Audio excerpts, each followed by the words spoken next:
Hello friends, నేను మీ Hema. Welcome back to Hema ముచ్చట్లు. ఈ రోజు అయితే గోంగూర పచ్చిరొయ్యలు కర్రీ ఎలా చేసుకోవాలో ఇప్పుడైతే మనం చూసేద్దాం.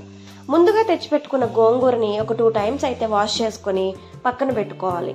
అలాగే స్టవ్ పైన ఒక ప్యాన్ పెట్టుకొని అందులో కొంచెం ఆయిల్ వేసుకొని ఆ ఆయిల్ హీట్ అయిన తర్వాత గోంగూర మొత్తం ఫ్రై చేసుకోవాలి. అలా ఫ్రై అయిన గోంగూర ఒక మిక్సీ జార్లో పేస్ట్ చేసుకొని పక్కన పెట్టుకోవాలి. అలానే ముందుగా తెచ్చుకున్న ప్రాన్స్ని కూడా నీట్గా వాష్ చేసుకొని ఒక 2 టైమ్స్ పక్కన పెట్టుకోవాలి.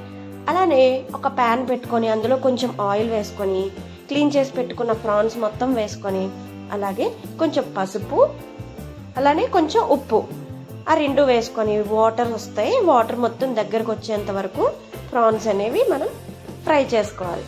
అలా ఫ్రై అయిన తర్వాత ఇంకొక ప్యాన్ పెట్టుకొని అందులో కొంచెం ఆయిల్ వేసుకొని ఆ ఆయిల్ హీట్ అయిన తర్వాత 2 లవంగాలు, కొంచెం దాల్చిన చెక్క, అలానే కొంచెం జీలకర్ర అవి మొత్తం ఫ్రై అయిన తర్వాత ముందుగా కట్ చేసి పెట్టుకున్న ఆనియన్స్ ముక్కల్ని కూడా అందులోకి వేసుకోవాలి.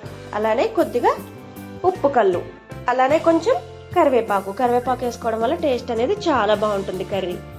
ఆ ఆనియన్స్ మొత్తం లైట్ గోల్డెన్ కలర్ వచ్చేంత వరకు ఫ్రై చేసుకోవాలి.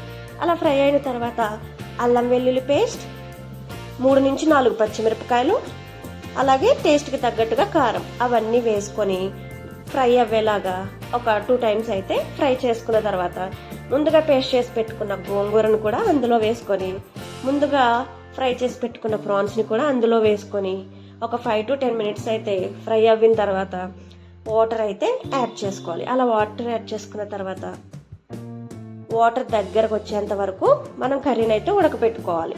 అలా ఉడికితే మనకి గోంగూర ప్రాన్స్ అయితే కర్రీ రెడీ. చాలా టేస్టీగా ఉంటుంది, ట్రై చేయండి.